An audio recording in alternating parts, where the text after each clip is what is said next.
Hello friends, स्वागत है आपका आपके अपने channel online study with DK में। आज हम आपके लिए लेकर आए हैं यूपी टेट एग्ज़ाम 2026 के लिए हिंदी का प्रैक्टिस सेट्स, जो कि यहाँ पर सेकंड पार्ट है। और इसके माध्यम से आपको 50 प्रश्न यहाँ पर दिए जाएंगे। इन 50 प्रश्नों के माध्यम से आप चाहो तो अपना आकलन भी कर सकते हैं। तो वीडियो को पूरा देखना है, स्किप नहीं करना है। और अंत में मैं ज़रूर बताना है कि आज का जो वीडियो है वो कैसा लगा, कितना हेल्पफुल आपके लिए रहा और कितने मार्क्स आपको आए। तो चलिए देखते हैं आज का हमारा पहला प्रश्न क्या है, यानी 31 क्वेश्चन क्या है। सार्थक शब्दों के वर्गीकरण के आधार है। जी हाँ, यहाँ पे आपसे पूछा गया है कि सार्थक शब्दों के वर्गीकरण के आधार कितने हैं, 1, 2, 3 या 5। तो सार्थक शब्दों का जो वर्गीकरण किया जाता है वो 5 प्रकार से किया जाता है, यानी वर्गीकरण का आधार कितने हो जाएंगे, 5 हो जाएंगे, है ना। किसी निश्चित अर्थ का बोध कराने वाले शब्दों को सार्थक शब्द कहते हैं, जैसे आना, घर, नीचे, मोहन, ऊपर आदि सार्थक शब्द हैं। सार्थक शब्दों के वर्गीकरण के कितने आधार है, 5 आधार है। उत्पत्ति के आधार पर, रचना के आधार पर, अर्थ के आधार पर, प्रयोग के आधार पर तथा विकार के आधार पर। अतः राइट आंसर हमारा हो जाएगा ऑप्शन नंबर द। चलिए आगे बढ़ते हैं। अगला क्वेश्चन है प्रौद्योगिकी शब्द है। जी हाँ, यहाँ पे आपको बताना है कि प्रौद्योगिकी शब्द कैसा शब्द है। अद्भव शब्द, तत्सम शब्द, देशज शब्द या विदेशी शब्द। तो प्रौद्योगिकी शब्द हो जाएगा हमारा विदेशी शब्द, यानी ऑप्शन नंबर द हमारा आंसर हो जाएगा। और ये विदेशी शब्द होते क्या है, इनके बारे में हम थोड़ा जानते हैं। तो विदेशी जातियों के संपर्क से उनकी भाषा के बहुत से शब्द हिंदी भाषा में भी प्रयुक्त होने लगे हैं। ऐसे शब्द विदेशी अथवा विदेशी शब्द कहलाते हैं, जैसे school, police, telephone, cigarette, machine, cycle, ticket, लाश, आचार, प्रौद्योगिकी, रिक्शा आदि। अतः ऑप्शन नंबर द हमारा आंसर हो जाएगा। प्रौद्योगिकी शब्द कैसा है, विदेशी शब्द है। चलिए आगे बढ़ते हैं।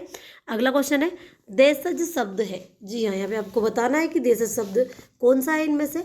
लोटा, आलपेन, कैंची या नीलाम। तो देशज शब्द हो जाएगा हमारा लोटा, यानी ऑप्शन नंबर आ हमारा आंसर हो जाएगा। जो शब्द क्षेत्रीय प्रभाव के कारण परिस्थिति व आवश्यकता अनुसार प्रचलित हो गए हैं वे देशज शब्द कहलाते हैं, जैसे पगड़ी, गाड़ी, थैला, पेट, खटखटाना, लोटा आदि। चलिए आगे बढ़ते हैं। अगला क्वेश्चन है कृति का अर्थ है। जी हाँ, यहाँ पे आपको बताना है कृति का क्या अर्थ है। रचनाकार, कलाकार, कृतिकार या रचना। तो कृति का अर्थ हो जाएगा हमारा रचनाकार, यानी ऑप्शन नंबर आ हमारा आंसर हो जाएगा। कृति का अर्थ होता है रचना, है ना। उदाहरण के लिए हम कह सकते हैं रामचरितमानस तुलसीदास जी की श्रेष्ठतम कृति है। अतः ऑप्शन नंबर आ हमारा आंसर हो जाएगा। चलिए आगे बढ़ते हैं। अगला क्वेश्चन है पानी वानी उदाहरण है। जी हाँ, यहाँ पे आपको बताना है कि पानी वानी किसका उदाहरण है। विपरीतार्थक युग्म, पर्याय युग्म, सार्थक निरर्थक युग्म या अनेकार्थी। तो पानी वानी उदाहरण हो जाएगा हमारा सार्थक और निरर्थक युग्म, क्योंकि इसमें पानी क्या है हमारा सार्थक युग्म है और वानी क्या हो जाएगा इसका निरर्थक युग्म, है ना। एक या एक से अधिक वर्णों से बनी हुई स्वतंत्र सार्थक ध्वनि को सार्थक शब्द तथा जिन शब्दों का कोई अर्थ नहीं होता वे निरर्थक शब्द कहलाते हैं। हिंदी भाषा में बहुत से शब्द ऐसे होते हैं जिनका बोलने का तरीका और उसका मतलब अलग होता है। सार्थक निरर्थक शब्द युग्म के उदाहरण और भी है, जैसे रोटी वोटी, चाय वाय, जूता ऊता, पानी वानी आदि। अतः ऑप्शन नंबर सा हमारा आंसर हो जाएगा। चलिए आगे बढ़ते हैं। अगला क्वेश्चन है समुद्र का पर्यायवाची निम्न में से कौन सा है। जी हाँ, यहाँ पे आपको बताना है कि समुद्र का पर्यायवाची निम्न में से कौन सा है। जलधि, जलद, उदक या आपगा, है ना। तो समुद्र का पर्यायवाची हो जाएगा हमारा जलधि, यानी ऑप्शन नंबर आ हमारा आंसर हो जाएगा। पर्याय से हमारा अभिप्राय यहाँ है कि समकक्ष या समान होना, किसी का समकक्ष या समान होना, है ना। अतः समान अर्थ बताने वाले शब्दों को क्या कहते हैं, पर्यायवाची शब्द कहा जाता है। समुद्र के विभिन्न पर्यायवाची शब्द और भी है ना, कौन कौन से हैं। जलधि, सागर, सिंधु, रत्नाकर, उदधि, वारिधि, नदी, पारावर आदि। ये समुद्र के पर्यायवाची शब्द है। अतः ऑप्शन नंबर आ हमारा आंसर हो जाएगा। चलिए आगे बढ़ते हैं। अगला क्वेश्चन है शक्ति उपासक के लिए एक शब्द निम्न में से कौन सा है। जी हाँ, यहाँ पे आपको शक्ति का उपासक के लिए एक शब्द यहाँ पर बताना है। तो कौन सा है, शाक्त, शक्ति, सेकत या सेव। तो शक्ति का उपासक के लिए एक शब्द हो जाएगा हमारा शाक्त, है ना। क्या हो जाएगा, शाक्त यहाँ पर हो जाएगा, है ना। इसकी सहायता से हम क्या कर सकते हैं, कम शब्दों में अधिक विचारों की अभिव्यक्ति कर सकते हैं ना। अतः ऑप्शन नंबर आ हमारा आंसर हो जाएगा। चलिए आगे बढ़ते हैं। अगला क्वेश्चन है महेंद्र का संधि विच्छेद निम्न में से कौन सा है? जी हाँ, यहाँ पे आपको महेंद्र का संधि विच्छेद बताना है। इनमें से कौन सा है जो इसका संधि विच्छेद है? महाधन इंद्र, महेधन इंद्र, महीधन इंद्रा, माहेधन इंद्र। तो महेंद्र का सही संधि विच्छेद हो जाएगा हमारा महाधन इंद्र। चलिए आगे बढ़ते हैं, और इसमें संधि कौन सी हो जाएगी हमारी? महाधन इंद्र में संधि कौन सी होगी हमारी? गुण संधि। कौन सी संधि होगी? गुण संधि यहाँ पर हो जाएगी। चलिए आगे बढ़ते हैं। अगला क्वेश्चन है, सार्थक का विलोम शब्द निम्न में से कौन सा है? जी यहाँ पे आपको सार्थक का विलोम शब्द बताना है। तो सार्थक का विलोम शब्द क्या है? सारथी, निरर्थक, स्वार्थी या निरर्थक, है ना? तो हमारा सार्थक का विलोम शब्द हो जाएगा निरर्थक, यानी ऑप्शन नंबर बा हमारा आंसर हो जाएगा। चलिए आगे बढ़ते हैं। अगला क्वेश्चन है, बिन उपसर्ग से बना शब्द निम्न में से कौन सा है? जी यहाँ पे आपको बताना है कि बिन उपसर्ग से बना शब्द कौन सा है? बिना, बिनोला, बिन देखा या बेनाम। तो बिन उपसर्ग से बना शब्द हो जाएगा हमारा बिन देखा, यानी ऑप्शन नंबर सा हमारा आंसर हो जाएगा। चलिए आगे बढ़ते हैं। अगला क्वेश्चन है, पंचवटी शब्द में निम्न में से कौन सा समास है? जी हाँ, यहाँ पे आपको बताना है कि पंचवटी शब्द में कौन सा समास है? द्विगु समास, अव्ययी भाव समास, तत्पुरुष समास या बहुब्रीहि समास। तो पंचवटी में समास हो जाएगा हमारा द्विगु समास। ऑप्शन नंबर आ हमारा आंसर हो जाएगा, क्योंकि इसमें क्या आ रही है? गिनती आ रही है शुरू में, पंच है ना, पंचवटी। और द्विगु समास का उदाहरण यहाँ पर हम देखेंगे। तो द्विगु समास तत्पुरुष समास के भेद कर्मधारय समास का क्या होता है? उपभेद होता है। अतः इस समास का भी द्वितीय पद प्रधान होता है। द्वितीय पद क्या होता है? प्रधान होता है, जैसे पंचवटी है ना। किंतु प्रथम पद संख्या का बोध कराने वाला होता है। इस समास में विग्रह करते समय एक से अधिक संख्या के योग में समूह शब्द का या समाहार शब्द का प्रयोग होता है, जैसे एकांकी, एक अंक का, अठन्नी, 8 आनों का समूह, नवग्रह यानी 9 ग्रहों का समूह आदि। ये सब भी किसके उदाहरण है? द्विगु समास के उदाहरण है। चलिए आगे बढ़ते हैं। अगला क्वेश्चन है, श्री गणेश करना मुहावरे का अर्थ निम्न में से कौन सा है? जी हाँ, यहाँ पे आपको बताना है कि श्री गणेश करना मुहावरे का अर्थ कौन सा है? शुभारंभ करना, गणेश वंदना करना, गणेश जी का नाम लेना या गणेश जी का नाम जपना। तो श्री गणेश करना मुहावरे का अर्थ हो जाएगा हमारा शुभारंभ करना, यानी ऑप्शन नंबर आ हमारा आंसर हो जाएगा। उदाहरण के लिए हम कह सकते हैं कि मकान बनाने का श्री गणेश कर ही दिया है। चलिए आगे बढ़ते हैं। अगला क्वेश्चन है, चार दीवारी का शुद्ध रूप निम्न में से कौन सा है? चार दीवारी, चार दीवारी, चार दीवारी या चार दीवारी, यानी 4 ऑप्शन आपके सामने दिए गए हैं। इनमें से आपको चार दीवारी का शुद्ध रूप इनमें से चुनना है। तो चार दीवारी का शुद्ध रूप क्या हो जाएगा हमारा? ऑप्शन नंबर श, चार दीवारी, है ना। इसका शुद्ध रूप क्या होगा? चार दीवारी। चलिए आगे बढ़ते हैं। अगला क्वेश्चन है, अखिल यौवन के रंग उभार, हड्डियों के हिलाते कंकाल, कच्चों के चिकने काले व्याल, कैचुली का सिबारा। इन पंक्तियों में निम्न में से कौन सा रस है? वात्सल्य रस, भयानक रस, भक्ति रस या शांत रस। तो इन पंक्तियों में रस हो जाएगा हमारा भयानक रस, यानी ऑप्शन नंबर बा हमारा आंसर हो जाएगा। भयप्रद वस्तु या घटना देखने, सुनने अथवा प्रबल शत्रु के विद्रोह आदि से भय का संचार होता है। यही भय स्थायी भाव जब विभाव, अनुभव और संचारी भाव में परिपुष्ट होता है तो भयानक रस की उत्पत्ति होती है। अतः राइट आंसर हमारा हो जाएगा भयानक रस, है ना। चलिए आगे बढ़ते हैं। अगला क्वेश्चन है, कोटि कुलिस समवचन तुम्हारा में कौन सा अलंकार है? सही विकल्प चुनिए। जी हाँ, यहाँ पे आपको बताना है कोटि कुलिस समवचन तुम्हारा, इसमें कौन सा अलंकार है? श्लेष अलंकार, उपमा अलंकार, रूपक अलंकार या अनुप्रास अलंकार। तो कोटि कुलिस समवचन तुम्हारा, इसमें अलंकार हो जाएगा हमारा उपमा अलंकार, यानी ऑप्शन नंबर बा हमारा आंसर हो जाएगा। समान धर्म के आधार पर जहाँ एक वस्तु की समानता या तुलना किसी दूसरी वस्तु से की जाती है वहाँ कौन सा अलंकार होता है? उपमा अलंकार होता है। चलिए आगे बढ़ते हैं। अगला क्वेश्चन है, नदी, समुद्र, तालाब और गंगा, इन शब्दों के क्रमशः सही उत्तर वाली पंक्ति को चुनिए। यहाँ पर इन शब्दों की जो सही उत्तर वाली पंक्ति है वो आपको चुनना है। तो चलिए देखते हैं इनकी सही उत्तर वाली पंक्ति कौन सी है। जाह्नवी, तरंगिणी, रत्नाकर, जलाशय, तरंगिणी, जलाशय, रत्नाकर, जाह्नवी, तरंगिणी, रत्नाकर, जलाशय, जाह्नवी, रत्नाकर, जलाशय, जाह्नवी या तरंगिणी। तो राइट आंसर हो जाएगा हमारा तरंगिणी, रत्नाकर, जलाशय और जाह्नवी। ऑप्शन नंबर सा हमारा राइट आंसर हो जाएगा, क्योंकि नदी का पर्यायवाची क्या होता है, तरंगिणी होता है, समुद्र का रत्नाकर, तालाब का जलाशय तथा गंगा का क्या होता है, जानवी होता है। इसलिए इनका सही क्रम हो जाएगा हमारा ऑप्शन नंबर सा। चलिए आगे बढ़ते हैं। अगला क्वेश्चन है, निम्न में से शुद्ध वाक्य को चुनिए। जी हाँ, यहाँ पे आपको शुद्ध वाक्य को चुनना है। तो इनमें से शुद्ध वाक्य कौन सा है, महात्मा गांधी का देश सदा आभारी रहेगा। आभारी रहेगा महात्मा गांधी का देश सदा, रहेगा देश सदा महात्मा गांधी का आभारी, देश सदा महात्मा गांधी का आभारी रहेगा। तो इनमें से शुद्ध शब्द हो जाएगा हमारा ऑप्शन नंबर द, देश सदा महात्मा गांधी का आभारी रहेगा। चलिए आगे बढ़ते हैं। अगला क्वेश्चन है, संसार शब्द का सही संधि विच्छेद है। जी हाँ, यहाँ पे आपको संसार शब्द का संधि विच्छेद बताना है। तो इसका संधि विच्छेद क्या होगा, समधनसार, समधनसार, संसार, सनधनसार। तो राइट आंसर हो जाएगा हमारा समधनसार, जिसमें हलंत लगा हुआ है वहाँ इसका सही संधि विच्छेद होगा। और इसमें अगर संधि पूछे तो संधि हो जाएगी हमारी व्यंजन संधि। चलिए आगे बढ़ते हैं। अगला क्वेश्चन है, निम्न में से कौन सा समरूपी भिन्नार्थक शब्द नहीं है। जी हाँ, यहाँ पे आपको बताना है कि इनमें से कौन सा वह शब्द है जो समरूपी भिन्नार्थक शब्द नहीं है। कीला कीला, चरम चर्म, नदी सरिता, संग संग। तो जो समरूपी भिन्नार्थक शब्द नहीं है वहाँ हो जाएगा हमारा नदी और सरिता, है ना। ऑप्शन नंबर सा हमारा आंसर हो जाएगा, क्योंकि ये जो नदी है ये सरिता का क्या होता है, पर्यायवाची होता है। अतः ऑप्शन नंबर सा हमारा राइट आंसर होगा। चलिए आगे बढ़ते हैं। अगला क्वेश्चन है, मुखचंद्र निम्न में से किस समास का उदाहरण है। जी हाँ, यहाँ पे आपको बताना है कि मुखचंद्र निम्न में से किस समास का उदाहरण है, द्वंद्व समास का, तत्पुरुष समास का, बहुब्रीहि समास का या कर्मधारय समास का। तो मुखचंद्र सा यहाँ उदाहरण हो जाएगा हमारा कर्मधारय समास का, यानी ऑप्शन नंबर द हमारा आंसर हो जाएगा। इस समास का उत्तर पद क्या होता है, प्रधान होता है तथा प्रथम पद द्वितीय पद की विशेषता बताने वाला होता है।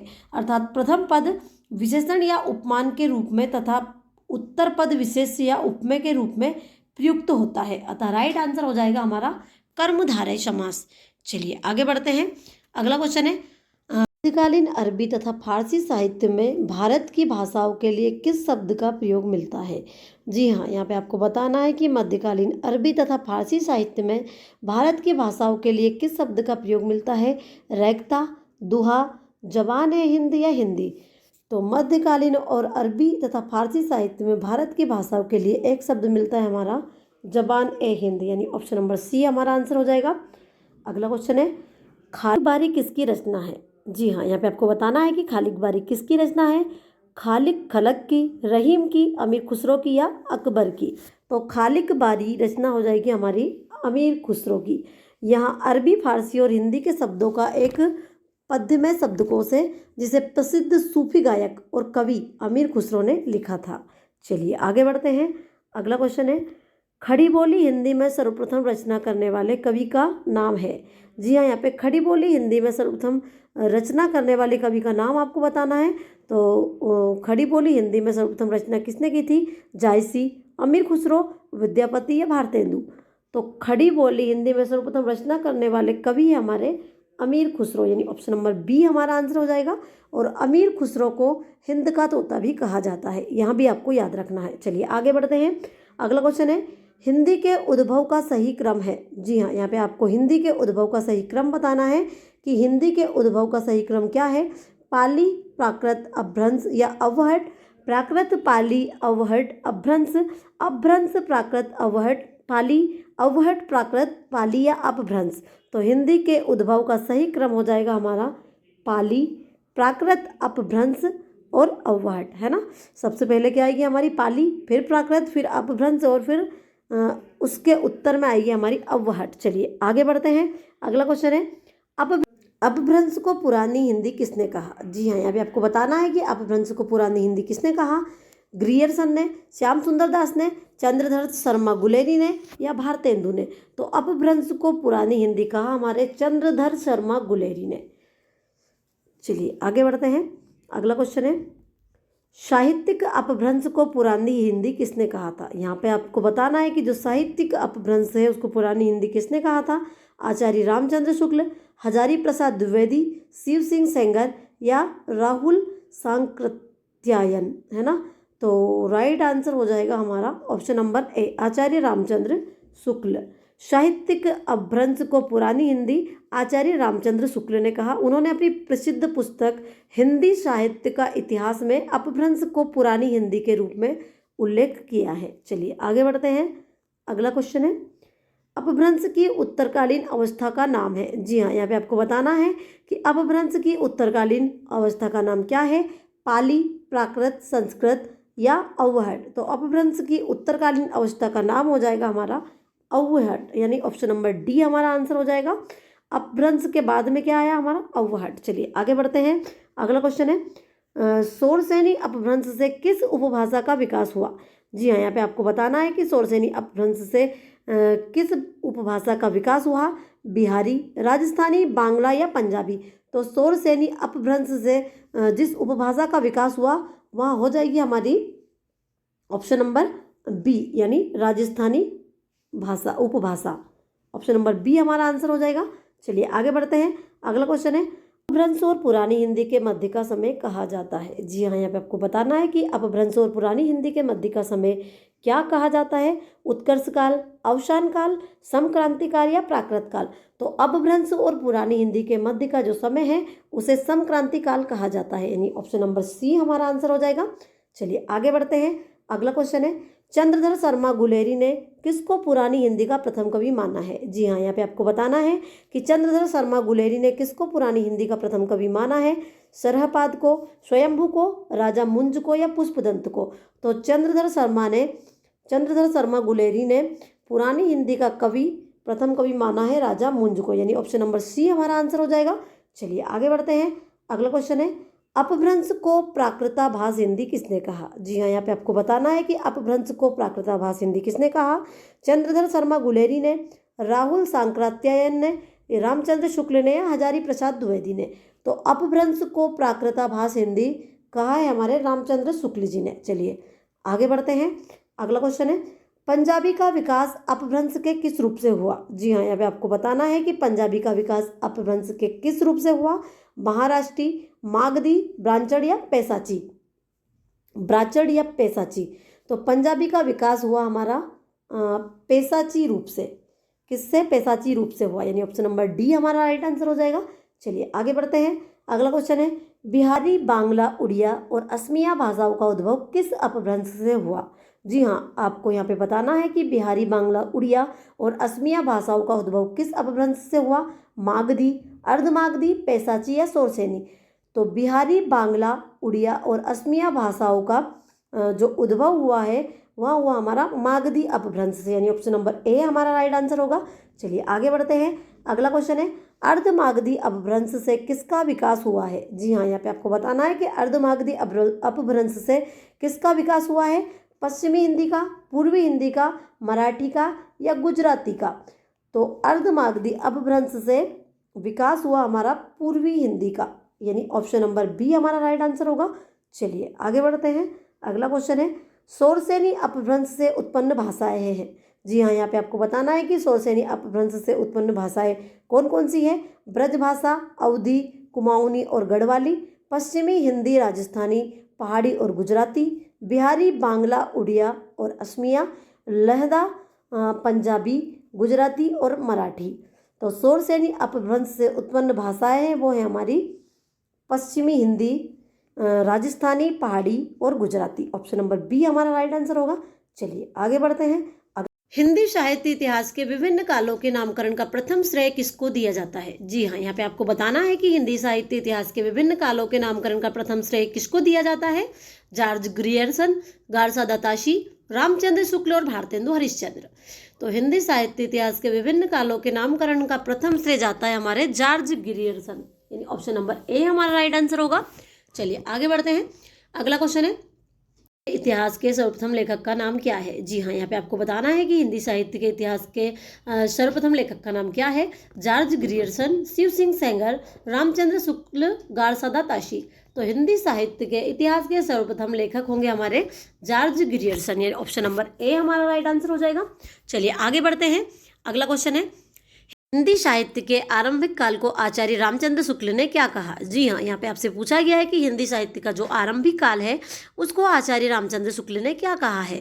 आदिकाल, चारण काल, वीरगाथा काल या सिद्ध सामंत काल? तो हिंदी साहित्य के आरंभिक काल को आचार्य रामचंद्र शुक्ल ने वीरगाथा काल कहा है, यानी ऑप्शन नंबर सी हमारा राइट आंसर हो जाएगा। चलिए आगे बढ़ते हैं। अगला क्वेश्चन है, द्विवेदी युग का नामकरण किसके नाम पर हुआ है? जी हाँ, यहाँ पे आपको बताना है कि द्विवेदी युग का नामकरण किसके नाम पर हुआ है? शांति प्रिय द्विवेदी, महावीर प्रसाद द्विवेदी, हजारी प्रसाद द्विवेदी या राम अवध द्विवेदी? तो द्विवेदी युग का नामकरण हुआ है हमारे महावीर प्रसाद द्विवेदी के नाम पर, यानी ऑप्शन नंबर बी हमारा आंसर हो जाएगा। चलिए आगे बढ़ते हैं। अगला क्वेश्चन है, हिंदी साहित्य के आधुनिक काल को इस नाम से भी अभिहित किया जाता है। तो यहाँ पर आपसे पूछा गया है कि हिंदी साहित्य के आधुनिक काल को किस नाम से जाना जाता है? जीवनी काल, पद्य काल, संस्मरण काल या गद्य काल? तो हिंदी साहित्य के आधुनिक काल को गद्य काल के नाम से भी अभिहित किया जाता है, यानी ऑप्शन नंबर डी हमारा आंसर होगा। चलिए अगला क्वेश्चन है, हिंदी गद्य का जन्मदाता किसको माना जाता है? जी हाँ, यहाँ पे आपसे पूछा गया है कि हिंदी गद्य का जन्मदाता किसको माना जाता है? प्रताप नारायण मिश्र को, महावीर प्रसाद द्विवेदी को, भारतेंदु हरिश्चंद्र को या बालकृष्ण भट्ट को? तो हिंदी गद्य का जन्मदाता माना जाता है हमारे भारतेंदु हरिश्चंद्र जी को, यानी ऑप्शन नंबर सी हमारा आंसर हो जाएगा। चलिए आगे बढ़ते हैं। अगला क्वेश्चन है, किस काल को स्वर्णकाल कहा जाता है? जी हाँ, यहाँ पे आपसे पूछा गया है कि वहाँ कौन सा काल है जिसे स्वर्णकाल कहा जाता है? रीति काल को, भक्ति काल को, आदिकाल को या आधुनिक काल को? तो हमारा भक्ति काल है उसे स्वर्णकाल कहा जाता है, यानी ऑप्शन नंबर बी हमारा आंसर हो जाएगा। चलिए आगे बढ़ते हैं। अगला क्वेश्चन है, हिंदी साहित्य में प्रयोगवाद के प्रवर्तक का नाम है? जी हाँ, यहाँ पे आपको बताना है कि हिंदी साहित्य में प्रयोगवाद के प्रवर्तक कौन है? निराला, अज्ञे, सुमित्रानंदन पंत या जयशंकर प्रसाद? तो हिंदी साहित्य में प्रयोगवाद के प्रवर्तक हो जाएंगे हमारे अज्ञे जी, यानी ऑप्शन नंबर बी हमारा आंसर हो जाएगा। अगला क्वेश्चन है, हिंदी साहित्य का इतिहास सबसे पहले किसने लिखा? जी हाँ, यहाँ पे आपको बताना है कि हिंदी में हिंदी साहित्य का इतिहास सबसे पहले किसने लिखा? ग्रियर्सन ने, शिव सिंह सेंगर ने, गायसादा ताशी ने या रामचंद्र शुक्ल ने? तो हिंदी में हिंदी साहित्य का इतिहास सबसे पहले लिखा हमारे शिव सिंह सेंगर ने, यानी ऑप्शन नंबर बी हमारा आंसर हो जाएगा। चलिए आगे बढ़ते हैं। अगला क्वेश्चन है, हिंदी साहित्य के आरंभिक काल को सिद्ध सामंत काल किसने कहा है? जी हाँ, यहाँ पे आपको बताना है कि हिंदी साहित्य के आरंभिक काल को सिद्ध सामंत काल किसने कहा है? राम कुमार वर्मा ने, राहुल सांकृत्यायन ने, गणपति चंद्र शुक्ल ने या मिश्र बंधु ने? तो हिंदी साहित्य के आरंभिक काल को सिद्ध सामंत काल कहा है राहुल सांकृत्यायन ने, यानी ऑप्शन नंबर बी हमारा आंसर होगा।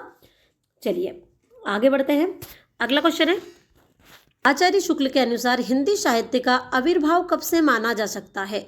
जी हाँ, यहाँ पे आपको बताना है कि आचार्य शुक्ल के अनुसार हिंदी साहित्य का आविर्भाव कब से माना जा सकता है? प्राकृत से, संस्कृत से, प्राकृत की अंतिम अपभ्रंश अवस्था से या पाली से? तो आचार्य शुक्ल के अनुसार हिंदी साहित्य का आविर्भाव प्राकृत की अंतिम अपभ्रंश अवस्था से माना जा सकता है, यानी ऑप्शन नंबर सी हमारा राइट आंसर होगा। चलिए आगे बढ़ते हैं।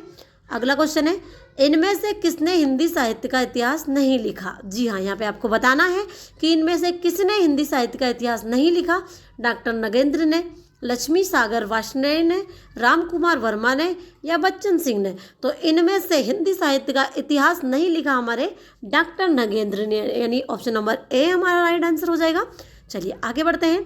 अगला क्वेश्चन है, किस काल को आचार्य विश्वनाथ प्रसाद मिश्र ने श्रृंगार काल की संज्ञा दी है? जी हाँ, यहाँ पे आपको बताना है कि वहाँ कौन सा काल है जिसको आचार्य विश्वनाथ प्रसाद मिश्र ने श्रृंगार काल की संज्ञा दी है? आदिकाल को, भक्ति काल को, रीति काल को या भारतेंदु युग को?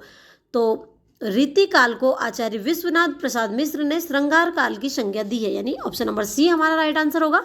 चलिए आगे बढ़ते हैं। अगला क्वेश्चन है, राहुल सांकृत्यायन ने हिंदी का प्रथम कवि किसे माना है? जी हाँ, यहाँ पे आपको बताना है कि राहुल सांकृत्यायन ने हिंदी का प्रथम कवि किसे माना है?